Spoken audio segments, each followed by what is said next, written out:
Boa noite a todos e todas, é um prazer estarmos aqui em mais um GC Online com você, né? É sempre um tempo precioso, né? E esse ano todo nós vamos estudar o Sermão do Monte, né? Na semana passada nós falamos sobre essa bem-aventurança tão boa, né? Tão produtiva para nós, que é sobre essa humildade de espírito, né? E hoje vai ser também um tema muito importante para cada um de nós. O nosso desejo é que você de casa, né, de onde você estiver, possa participar conosco, possa ser abençoado, abençoada, alcançado e alcançada, né, por esses 3 capítulos de Mateus, capítulo 5, 6 e 7. Nesse momento, nosso desejo é de orar pela sua vida e também orar por nós, né, orar por cada pessoa que está participando desse GC, de onde quer que você esteja. Se você puder, fechar os seus olhos por um instante, para nós orarmos ao Senhor em prol da sua vida. Senhor, o nosso desejo, Pai, nesse dia, nessa noite, é de exaltar o Teu nome, te engrandecer por toda a Sua bondade, pela Sua graça que nos alcança. Nós pedimos para que neste tempo de GC Online, Pai, o Senhor possa alcançar não somente o nosso coração, mas o coração de cada um dos irmãos que estão participando conosco, Deus. O nosso desejo Pai, é de deixarmos de ser somente ouvintes, mas sermos praticantes da palavra, Pai. É o nosso desejo, Pai, de que essas bem-aventuranças possam ser vistas na nossa própria vida, Pai. Por isso, nessa noite, nos encontre aqui, Pai, encontre esse irmão e essa irmã onde quer que eles estejam, Pai. Nos ensina, Pai, nos instrua, Pai, na Tua palavra, que possa ser um tempo muito precioso, um tempo de edificação, um tempo de compartilharmos a Tua verdade, Pai. Em nome de Jesus. Amém. Amém, Raíssa. Te adoramos, Rei Jesus.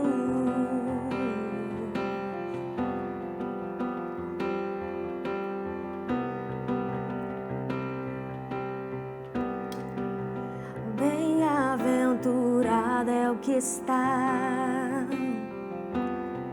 firmado em tua casa, aqueles que te amam, cujo coração está no nosso Deus.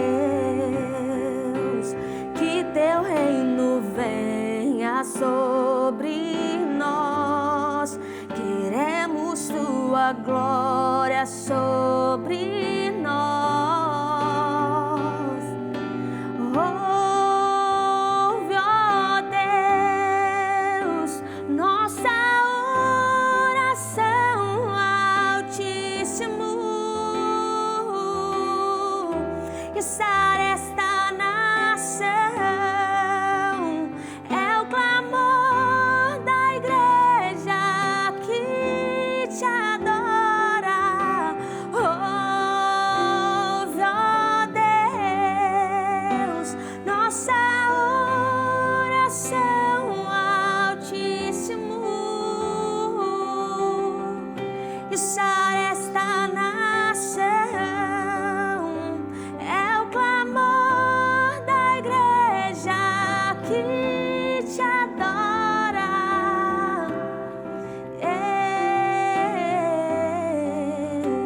Chamamos o teu governo sobre essa nação, sobre o Brasil. Que venha o teu reino, venha o teu reino, Jesus. Que o teu reino venha sobre nós, queremos tua glória sobre nós.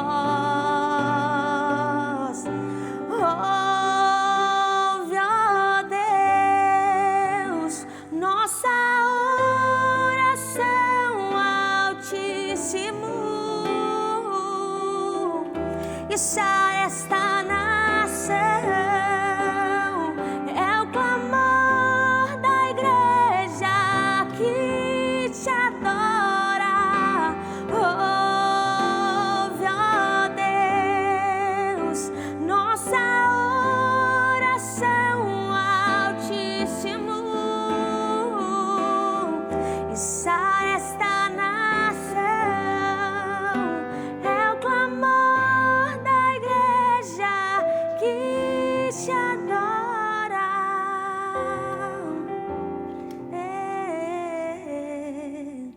nós te adoramos.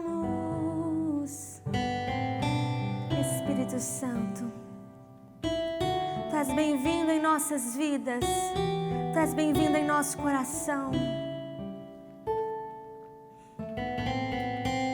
Nos ajude a prosseguir.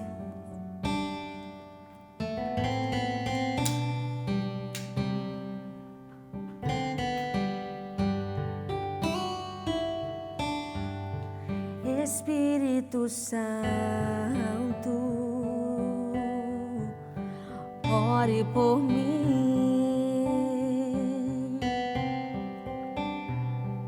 e leve pra Deus tudo aquilo que eu preciso. Espírito Santo, use as palavras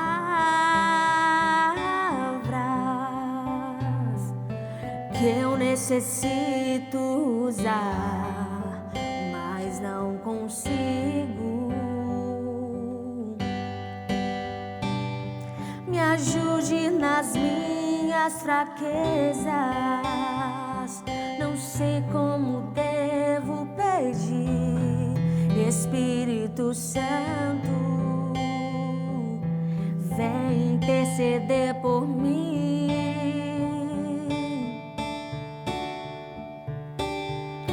Todas as coisas cooperam para o bem daqueles que amam a Ti. Espírito Santo, vem orar por mim. Estou clamando, estou pedindo, só Deus sabe a dor que estou sentindo. O meu coração está ferido, mas o meu clamor está subindo. Estou clamando, estou pedindo, só Deus sabe a dor que estou sentindo. O meu coração está ferido, mas o meu clamor está subindo. Estou clamando, estou pedindo, só Deus sabe a dor que estou sentindo. O meu coração está ferido, mas o meu clamor está subindo. Senhor, nós te exaltamos, Pai. E assim como nós cantamos aqui, Pai, ajuda-nos, ó Deus. Nos ajude, ó Pai, a sermos pessoas melhores, Pai. A vivermos conforme a Tua vontade, Pai. A aplicarmos, ó Pai, essas realidades presentes no Sermão da Montanha, Pai. Faz de nós, Deus, pobres de espírito, Deus, para que possamos confiar, Pai, que a herança do reino é produto da Tua bondade, Pai. Faz de nós também pessoas que choram, Pai, que se quebrantam, Pai, e que compreendem a realidade da Tua vontade e o quão distante estávamos do Senhor, Pai. Alcança cada um dos irmãos que estão nesse exato momento, Pai, hospitalizados. Alcança pessoas que estão talvez na penitenciária, Pai. Alcança pessoas que estão nos ouvindo, somente o áudio, Pai. Pessoas que estão sintonizando agora, Pai, participando conosco, Deus. O nosso desejo é, Pai, para que essa verdade que nós vamos compartilhar aqui alcance vidas e corações, ó Pai. Que em cada GC, Pai, possa haver um fortalecimento, Pai, não somente do GC, mas do líder de GC, Pai, do anfitrião, do co-líder, Pai. Em nome de Jesus. Esteja conosco aqui nesse tempo, para que seja um tempo de edificação. Se nós oramos e te pedimos, em nome do Teu Filho Jesus. Amém e amém. Amém. É sempre bom estarmos aqui com vocês e eu sei que nós já falamos, mas durante todo esse ano nós vamos trabalhar o texto do Sermão da Montanha, capítulo 5, 6 e 7 de Mateus. Na semana passada nós falamos sobre essa pobreza de espírito que fala sobre dependência, sobre depender de Deus, né? Bem-aventurados pobres de espírito, né? E nós falamos na semana passada que essa pobreza, ela não fala de coisas materiais, é uma pobreza de espiritualidade, uma pobreza espiritual, né? O ser humano se percebe distante de Deus por causa dos seus pecados, então ele se percebe num estágio de pobreza, de miséria, de vergonha, né? E o tema da lição de hoje é a segunda bem-aventurança, que é bem-aventurados que choram, né? Bem-aventurados que choram, porque eles serão consolados, né? Está aqui com a gente aqui Raíssa, como sempre, e também o Tairone, né? Então, se você puder abrir comigo a sua Bíblia no texto de Mateus, capítulo 5, lá no verso 4. Mateus 5, verso 4. O texto fala assim, Mateus 5, verso 4. Bem-aventurados que choram, pois serão consolados. Bem-aventurados que choram, ou felizes os que choram, porque serão consolados, né? E a lição fala para a gente que, sem dúvida alguma, essa declaração diferencia, né, o cristão de qualquer outra pessoa, né? O cristão de alguém que não é cristão, ou de alguém que não tem fé em Cristo, né?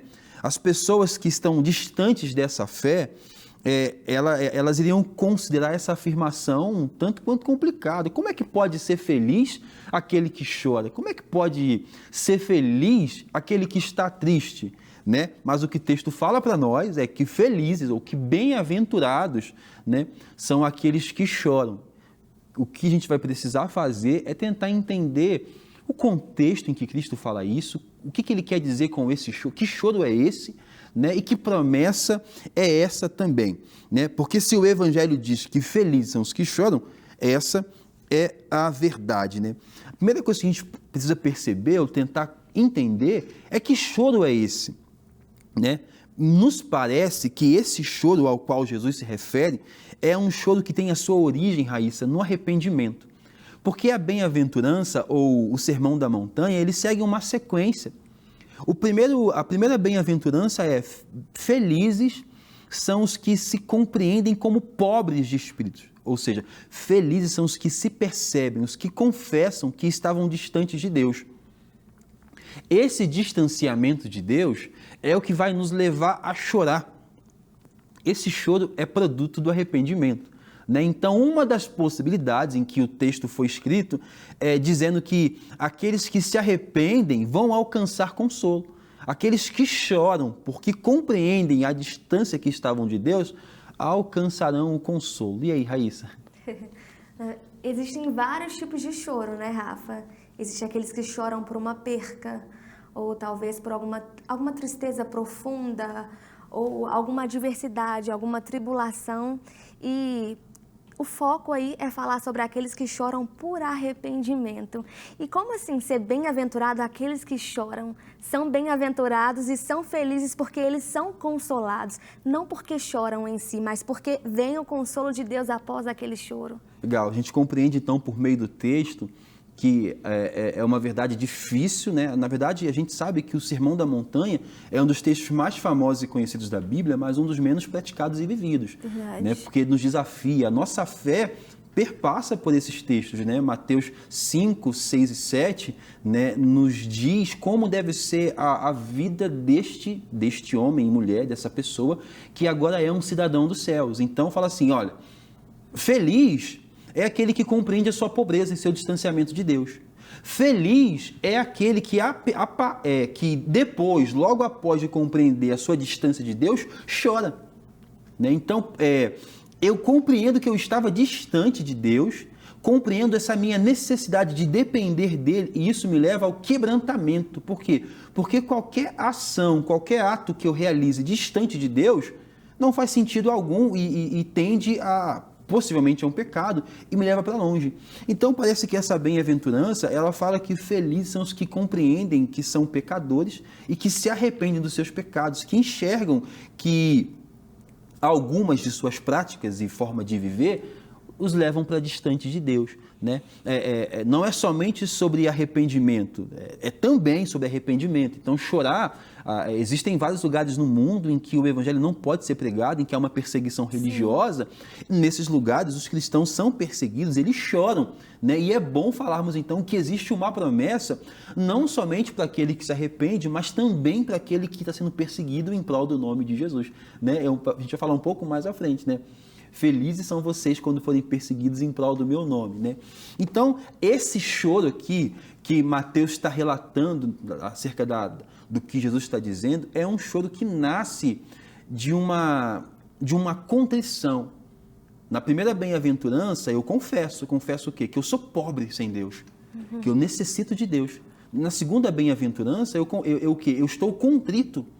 Eu estava tão distante de Deus, eu percebo o meu estado, o meu estágio, que isso me leva a me quebrantar, como quem fala assim para Deus, onde é que eu estaria se não fosse o Senhor? Sim. Onde é que você estaria se não fosse o amor de Deus? Não é um choro qualquer, né? E esse choro também não é um choro que é consequência de Deus estar colhendo as consequências do pecado em si, né? Foi o que nós falávamos antes, né? Tem pessoas que vão chorar não porque se arrependeram, sim porque estão colhendo as consequências do pecado. Exatamente, tem vários tipos de choro e, na verdade, várias intenções desse choro. Às vezes a gente comete um ato de pecado e ali a gente vai chorar por quê? Poxa, calma aí, eu vou sofrer exposição, o que vão falar, o que vão pensar de mim. Outra coisa também é chorar com a intenção assim, e as consequências que eu vou colher por conta dessa ação. Então, existem vários tipos de choro e várias intenções para esse choro. E é importante ressaltar que o evangelista Lucas, também relatando esse mesmo texto, ele fala assim, no texto dele, é interessante notar que no capítulo 6 de Lucas, essa mesma bem-aventurança é invertida, né? De modo que o Senhor Jesus diz assim, ai de vós que agora estão rindo, porque vocês haveis de lamentar e de chorar, né? E é engraçado porque tem uma contraposição aqui. O homem distante de Deus e que negligencia a vida de Deus, ele está vivendo os seus prazeres e rindo, né? Casando-se, dando-se a casamento, comendo e bebendo, como se não houvesse amanhã e não houvesse Deus, né? Então parece que essa felicidade proporcionada pela negligência da existência de Deus vai dar ruim. Vai ocasionar um problema. E parece que esse choro, essa contrição, esse sofrimento pela revelação do meu estado de pobreza é o que me conduz a um lugar de felicidade eterna, que é esse consolo, que não é mais momentâneo, né? E aí nós temos aqui algumas perguntas para discussão, né? Que é assim, será que atualmente essa bem-aventurança ela tem sido vista presente dentro de grande parte das igrejas? A gente tem percebido os nossos irmãos na fé em contrição, chorando como quem se arrepende pelos seus pecados? A gente tem visto isso? Será que a gente tem visto o oposto? Eles felizes, bebendo e casando e se dando a casamento, né? O que você, Tairone, tem observado? Você tem observado essa bem-aventurança presente não somente na vida da igreja, não somente em meio aos cristãos no Brasil e no mundo, mas na sua própria vida? Você percebe o Tairone disposto a chorar porque reconhece o quão pecador e o quão falho é sem Deus? É um desafio, né, que a gente tem encarado atualmente. Parece que a gente tem percebido uma pequena frieza ou um medo de expor a minha falha. Eu vou chorar, as pessoas vão ver que tem algo de errado em mim, ou eu estou em pecado.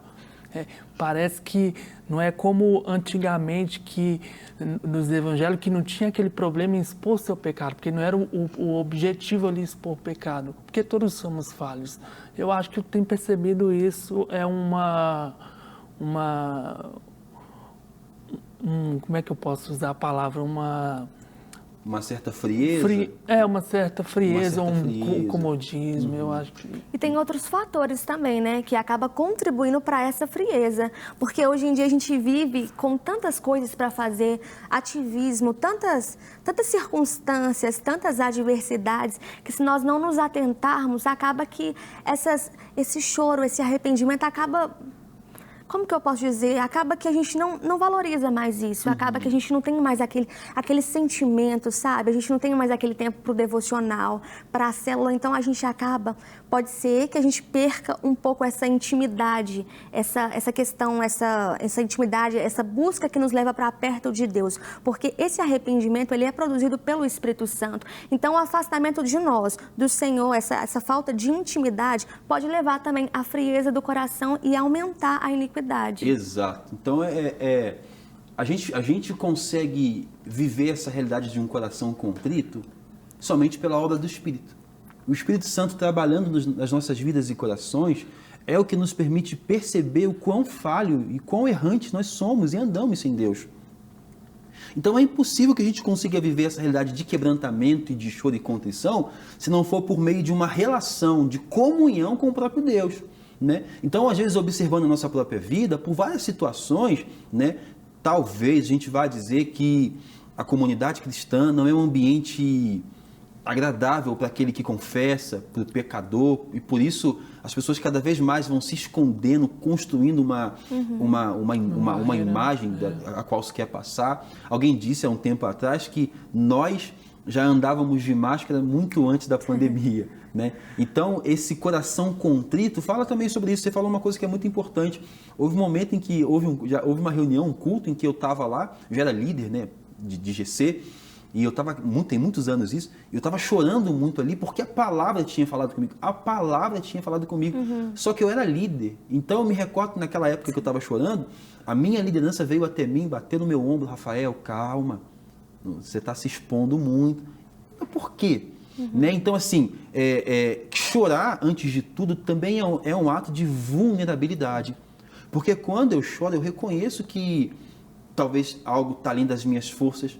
Eu reconheço que eu preciso de um alívio, porque chorar traz esse alívio espiritual, emocional. Nós precisamos identificar o porquê que nós estamos chorando. Porque, como Raíssa falou e falou muito bem, tem pessoas que não vão chorar pelo pecado cometido, e sim pela consequência do pecado, né? E sim porque o pecado gerou alguma coisa, né? E uma outra pergunta que tem aqui é: será que nós temos visto o cristão desesperançado consigo mesmo e chorando por causa do pecado que ele comete em seu coração? Raíssa, você tem visto o cristão desistindo de fazer por ele mesmo e chorando como quem fala assim, como quem deseja agradar a Deus? Você mesmo, você se percebe às vezes nesse automático, ou você se percebe buscando esse tal quebrantamento? Como é que você observa essa realidade? Então, Rafa, isso é necessário a gente atribuir a nós, né? Todos os dias a gente olhar para nós mesmos e refletirmos como nós estamos andando, como nós estamos seguindo. Porque, como eu tinha dito, às vezes isso cai numa rotina e a gente não tem aquele tempo de qualidade com Deus. Então, a gente não consegue reconhecer. E muitas das vezes também a gente chega até o Senhor com máscaras, com méritos, com medo de se expor até mesmo para Deus. Então, é necessário nos dias de hoje nos atentarmos para buscarmos esse quebrantamento. Porque esse quebrantamento não é eu decido ser quebrantada. Eu preciso ter a iniciativa e decidir a buscar para que o Espírito Santo coloque em nós esse quebrantamento. Legal. É importante, então, que nós criemos ambientes agradáveis para que os corações quebrantados e até mesmo os nossos corações possam manifestar essa contrição e esse reconhecimento. Porque uma vez que o Espírito de Deus ele opera em toda a igreja e ele é quem nos une, ele é o selo, né, o penhor, nós precisamos então entender que todos nós, enquanto pessoas que somos pecadores, erramos e somos falhos, nós precisamos reconhecer então a nossa falha, em contrição, ter um coração quebrantado. E aqui, o choro ele não é somente de lágrimas, é uma contrição, é o nosso espírito, é o nosso interior gemendo como quem necessita de Deus. Né? Porque senão a gente pensa assim que é só derramar algumas lágrimas e meu coração está quebrantado. Não, a gente já viu, a gente mesmo pode dar exemplos nossos de vários pecados que cometemos, várias vezes que falhamos e erramos, a gente chorou e foram só lágrimas. A gente chora por causa de uma música que nos emociona, chora por causa de um filme, A gente pode chorar também porque o texto é bonito, né? E acaba entrando naquele arrependimento superficial. Poxa, nossa, eu fiz isso, eu fiz aquilo, mas não aquele arrependimento verdadeiro. Genuíno. Poxa, eu feri o coração do Pai. Isso, eu me distanciei daquele que me ama, daquele que é capaz, daquele que é o único capaz de dar sentido à minha vida e dar sentido aos meus momentos de sofrimento. Até mesmo a gente está falando do horizontal, né, o nosso relacionamento com Deus, mas até mesmo no vertical, o nosso relacionamento com o próximo. Muitas das vezes o nosso coração está tão duro, está tão distante, que a gente nem tem empatia, a gente passa tão distante, a gente não consegue perceber os mínimos detalhes, às vezes nós ferimos o nosso próximo, nós não temos empatia para com ele, e isso tem passado despercebido, falta também um quebrantamento nesse sentido. E é importante você falar sobre isso, Raíssa, porque a gente pensa que para uma pessoa vai ser bem-aventurada nisso, outra naquilo. Não, as bem-aventuranças ou o Sermão da Montanha, todo ele é para todos os cristãos, né? Porque imagina um ambiente onde eu reconheço o meu pecado, a minha pobreza, a minha miséria espiritual, reconheço isso em contrição, em arrependimento, e você acha que você não precisa disso. Imagina você como minha líder de GC, achando que está num lugar superior a mim, e imagina só o conflito onde eu, quebrantado, que reconheço que sou falho, mas lido com alguém que não se compadece da minha dor porque acha que não precisa de viver a realidade dessa ordenança da parte de Jesus. Quando Cristo fala assim, felizes os que choram, é para todos nós, porque todo ser humano carece desse arrependimento, ok? Nós já falamos aqui que esse choro é muito mais do que lágrimas, é uma contrição, mas esse choro pode ser também ocasionado, como nós falamos, por perseguição.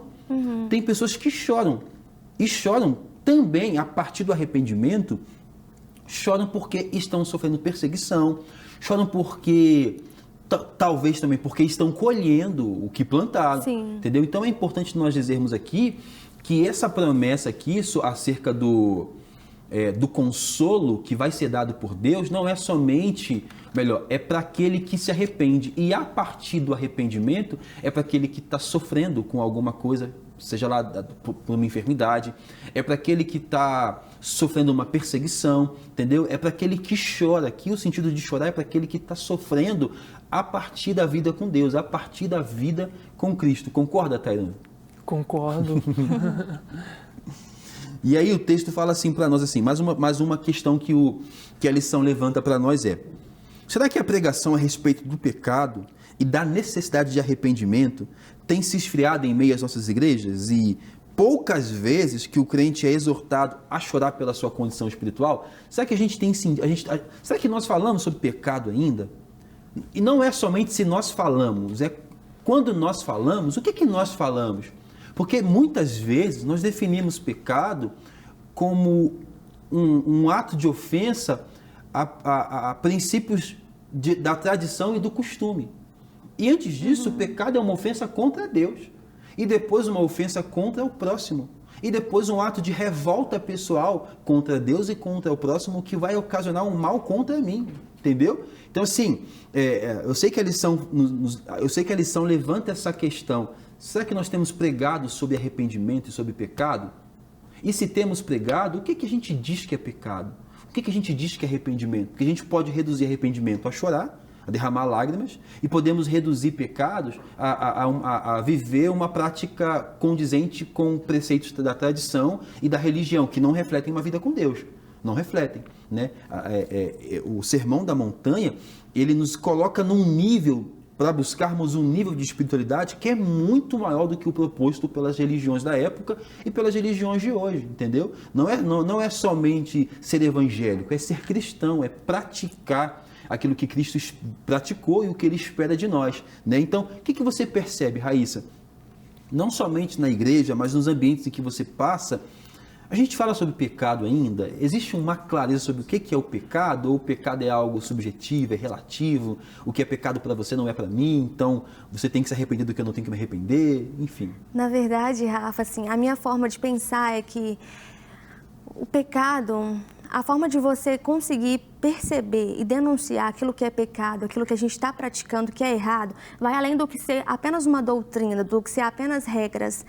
quanto mais nós buscarmos a presença de Deus e mais perto Ele estiver de nós, é aí que nós vamos ver a grandeza dEle e aonde estão as nossas falhas. Quanto mais nós nos lermos a palavra, criar essa aproximação, esse relacionamento, é aí que nós vamos conseguir denunciar aquilo que realmente é pecado em nós, que vai bem além do que doutrina, do que regras. E é importante, a Raíssa falou aqui, é importante ressaltar que a proximidade, a comunhão com Deus e com a sua palavra vai denunciar, antes de tudo, o pecado que há em nós, a pobreza que há em nós, a minha miséria e não a do outro, porque às vezes a gente lê a Bíblia, medita, aplicando a vida do outro. Já consegue pensar, olha, fulano, ciclano. Se a minha mãe estivesse aqui, se Sim. meu irmão estivesse aqui, não, ia para você, Sim. entendeu? Feliz, é como se ele dissesse assim, feliz é o Rafael, se entender o seu estado espiritual e chorar e se quebrantar, entendeu? E estar contrito, né? Por quê? Porque ele vai alcançar consolo. Eu, por exemplo, como um pastor, né? Eu acho sim que nós falamos pouco sobre o que esse homem que morreu e ressuscitou requer da nossa vida, de nós. Está muito fluido e muito subjetivo e relativizado a ideia de pecado, né? Parece que o que é pecado para você não é para mim, eu posso, não, você não deve, eu devo, né? E eu não acho que é tão subjetivo e tão relativo assim. Eu acho que, antes de tudo, a Bíblia, a palavra de Deus, ela sinaliza para a gente práticas que fazem mal para essa relação com Deus, horizontal, e para essa vertical, na verdade, Sim. E fazem mal para essa relação com o meu próximo, horizontal, entendeu? Então, assim, não é tão difícil definir o que é pecado, né? Eu acredito sim que a gente tenha falado pouco sobre isso, mas eu acho que a gente vai encontrar um lugar de equilíbrio, porque houve um tempo em que nós só falávamos sobre pecado e sobre inferno. Então, era pecado e inferno. Né? A gente sabe que hoje a gente pode falar sobre pecado dizendo que existe alguém que nos capacita a viver uma vida que agrada a Ele, né? Para que nós não sejamos conduzidos a um distanciamento eterno deste, entendeu?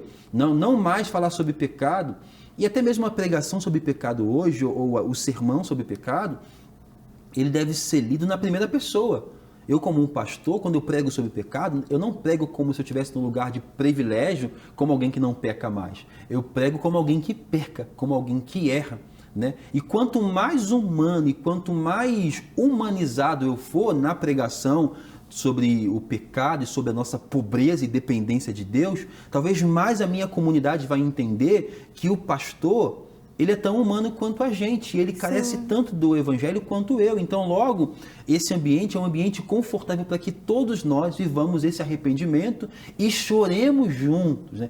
Parece que a Bíblia nos convida à comunhão dos que choram porque reconhecem que são pecadores, mas também eles se alegram porque reconhecem que alguém morreu para lhes dar um nome, para lhes dar uma identidade. E aí, Tairone, o que você acha sobre essa pregação sobre pecado, sobre até mesmo a questão do pecado, sobre a questão da exortação? Eu acho que nem tudo está perdido, né? Porque quando pecamos, entendemos que tem alguém que está rogando por nós, Jesus, percebemos que não estamos condenados, mas tem alguém rogando por nós. Legal. Então, a gente vai cair então nessa segunda parte, na promessa, porque existe uma promessa nesse texto também. Ao mesmo tempo em que ele fala que felizes são os que choram, né? Bem-aventurados os que choram, os que se arrependem, né? Os que se quebrantam diante da realidade, da verdade, da sua condição, né? Nós, sem Deus, somos miseráveis. Né? E frisando, né, Rafa, que o quebrantamento, ele não é só uma decisão. Eu decido me quebrantar. Na verdade, o quebrantamento vem do Espírito Santo, Exato. De uma busca, e também é um processo. É dia após dia um ser humano que reconhece as suas falhas, reconhece as suas fraquezas e está em busca de mudança, está em busca de se voltar totalmente para Deus. Então não é assim, eu chorei uma vez no início da minha caminhada e não choro mais. Não, eu estou me arrependendo ou chorando todos os dias. Por quê? Porque enquanto a gente estiver vivo neste plano, neste corpo, o que a Bíblia vai dizer é que o Espírito está militando contra a carne. Sim. Então nós estamos constantemente chorando, rogando a Deus para quê? Para que nos fortaleça, para que preencha a nossa pobreza da própria vida dele, né? E para esse que se arrepende, ou para cada homem, para cada mulher, para cada pessoa que se arrepende e chora por isso, que reconhece a sua realidade sem Deus, existe uma promessa que é: felizes os que choram. Por quê? Porque eles serão consolados. Sobre o consolo. Então, para cada um que chora, porque reconhece o seu pecado, porque está numa condição de perseguição, porque está passando por uma tribulação, para todos esses, existe uma promessa, que é o quê? O consolo. Então a gente não está abandonado, Raíssa. A gente não foi largado nossa própria sorte. E é olhando para isso, olhando para a palavra de Deus, que traz em nós uma esperança, que traz em nós refrigério, que traz em nós fé, que edifica a nossa fé, porque nós vamos caminhar, independente do choro. É um choro, se seja por perca ou se seja um choro de arrependimento, nós vamos caminhar e nós vamos ali ter o consolo de Deus, nós vamos ali ter aquela presença que logo após o choro nós vamos ser bem-aventurados. E é importante então a gente também pensar, ou a gente avaliar, a raiz das nossas lágrimas, ou a raiz do nosso choro. A gente está chorando porque a gente está colhendo a consequência do pecado, ou nós estamos chorando por causa do pecado em si? Porque a consequência do pecado, ela não carece das nossas lágrimas, mas o pecado é que deve nos levar a esse estado, ou melhor, não é nem o pecado, e sim o Espírito Santo, né, que nos convence, ele nos convence do pecado. Esse convencimento por parte dele é que deve nos levar lá às lágrimas. Se nós pararmos para pensar que é constrangedor saber que nós somos amados por um Deus e o amor de Deus por nós é tão grande que ele não poupou o seu filho. E a pergunta é: você e eu merecíamos e merecemos essa graça? Não! E porque nós não merecemos, que o nome é graça, né? Essa compreensão do Evangelho, do que é o Evangelho? O Evangelho é Deus amando a quem não merecia ser amado. E Deus matando o seu filho para que esse amor chegasse até nós. E uma vez que esse amor chega até nós, ele nos arranca desse estágio de pobreza. Ele nos mostra diante de um espelho a nossa realidade, e em meio a uma contrição que também é externada por lágrimas, que também pode ser externada pelo silêncio, que pode ser externada por várias formas, nós entendemos que não há como viver sem Deus, e isso nos conduz a um lugar de necessidade de Deus. E esse choro, ele não é um choro mais de desespero, e sim um choro que nasce também de uma fé. Por quê? De uma convicção. Qual que é a convicção para aqueles que choram, Raíssa?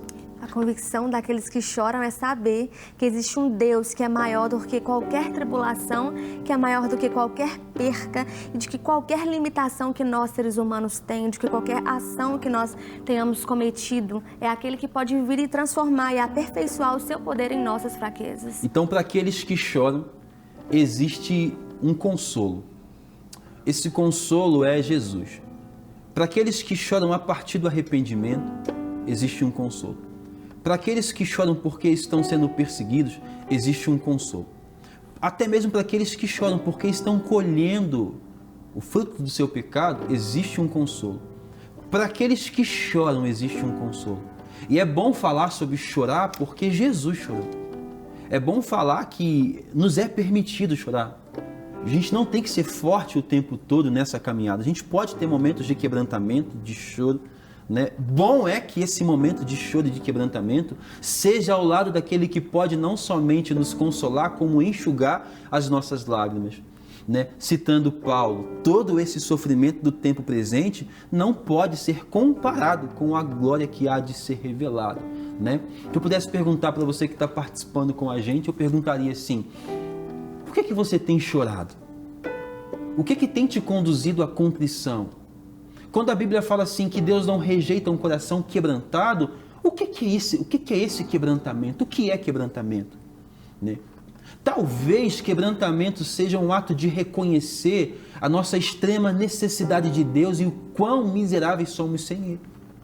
Felizes são esses que reconhecem essa necessidade e choram por esse reconhecimento. Por quê? Porque estes vão ser abraçados pelo próprio Deus. Eu quero poder orar por você, para que você reconheça, para que nós reconheçamos, para que nós saibamos que muito mais do que pregar sobre o pecado, nós devemos pregar sobre arrependimento. Arrependimento. Porque o problema do pecado foi resolvido na cruz. Nós precisamos agora entender que o arrependimento é o caminho que nos leva a Cristo, que nos leva a Deus. Eu quero muito que você, que eu, que nós, por meio do agir do próprio Espírito no nosso interior, sejamos conduzidos a esse lugar de arrependimento. É o que nos falta. Durante muito tempo nós pregamos sobre o pecado sem misericórdia, sem piedade, né? Era o pecado que te conduzia ao inferno. Durante um outro tempo nós pregamos sobre uma certa liberdade que anulava a existência do pecado. Qual que é o caminho de equilíbrio, então?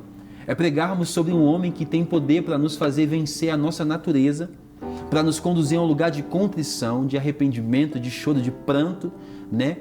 Mas também a um lugar de gozo, a um lugar de graça, a um lugar de consolo, né? Inclusive, Ele nos deu o seu Espírito, dizendo assim: eu não vou deixar vocês sozinhos. Eu vou dar para vocês o Consolador. Quem que é o Consolador? É aquele que nos faria o que nos faz, é o Espírito Santo que nos faz permanecer na caminhada, mesmo quando o pastor Rafa, por ocasião dos pecados dele, quer desistir. Já pensou nisso, Raíssa, que às vezes a gente quer desistir porque a gente não consegue ser tão perfeito como a gente quer ser. Então a gente também chora por isso. O apóstolo Paulo fala assim: o bem que eu quero eu não faço, e o mal que eu não quero esse eu faço. Quem é que vai me livrar do corpo dessa morte? A gente chora porque a gente não quer também desobedecer, a gente não quer. Essa briga constante no nosso interior nos leva também a chorar. Por quê? Porque no nosso interior nós queremos obedecer e provar que amamos a Deus. Mas a nossa carne se inclina àquilo que é do mundo, àquilo que é natural e quer viver o que é temporal, né? Então também tem esse tipo de choro, né? Olha só o que a palavra fala sobre discipulado. Aquele que quiser vir após mim, negue-se a si mesmo, tome a sua cruz. Cruz é sinal de sofrimento. Então, quando nós estamos seguindo a Jesus, nós vamos seguir a Jesus chorando, contrito. Por quê? Porque não nos é mais lícito cumprir com os desejos da nossa carne. Não nos é. O chamado de Jesus é: abandone-se na minha presença. Abandone os seus desejos. Abandone as suas vontades, né? Venha. Felizes são os que choram. Não é uma loucura acreditar que os que choram são felizes, porque o choro não tem o poder de determinar como é a nossa vida. Ele vai falar sobre como nós temos vivido muito mais. Ou nós choramos porque entendemos que somos pecadores arrependidos, que somos amados, ou choramos porque a gente não queria colher o que plantamos, né? Mas apesar de toda lágrima, de todo choro e de toda dor, o texto continua dizendo para nós que para esta que chora, existe consolo para você. E se eu pudesse fazer uma aplicação, estender isso aqui para uma realidade muito maior de choro e de lágrima, nós acabamos de sair de um ano extremamente difícil, em que muitas pessoas choraram por várias ocasiões e motivos, né? O que te motivou a chorar, né? E talvez para você que foi motivado por várias realidades a chorar, parece que o consolo está distante, mas o consolo está mais perto. O consolo está a um passo de você, e o consolo tem um nome, é arrependimento. Arrependimento. Porque quando nós reconhecemos que nós não podemos sem Deus, nós nos arrependemos, todo esse sofrimento, toda essa dor toma forma e sentido ao lado dele, né?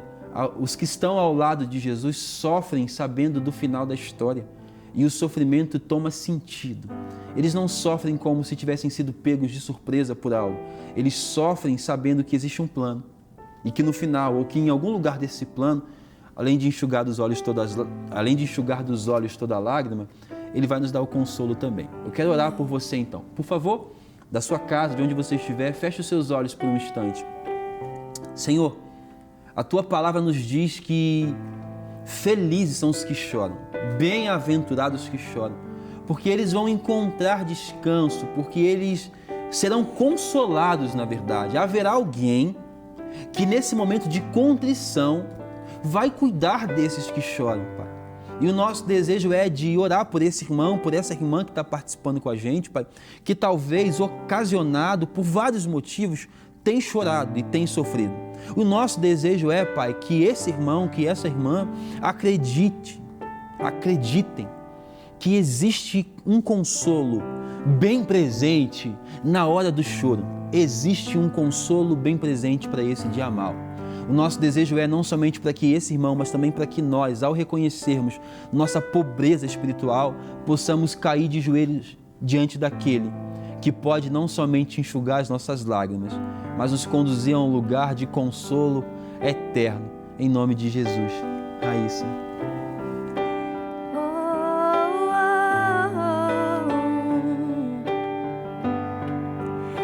Estou clamando, estou pedindo, só Deus sabe a dor que estou sentindo. O meu coração está ferido, mas o meu clamor está subindo.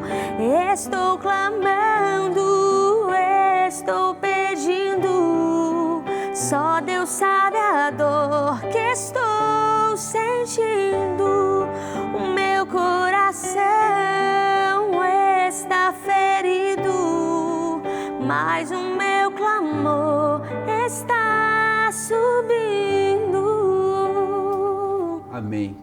Que Deus ele possa te abençoar, que Ele possa fazer com que você compreenda que felizes são os que em arrependimento, em quebrantamento, em reconhecimento e gratidão, confessam, professam, que felizes, que necessitam de Deus, que carecem do Senhor.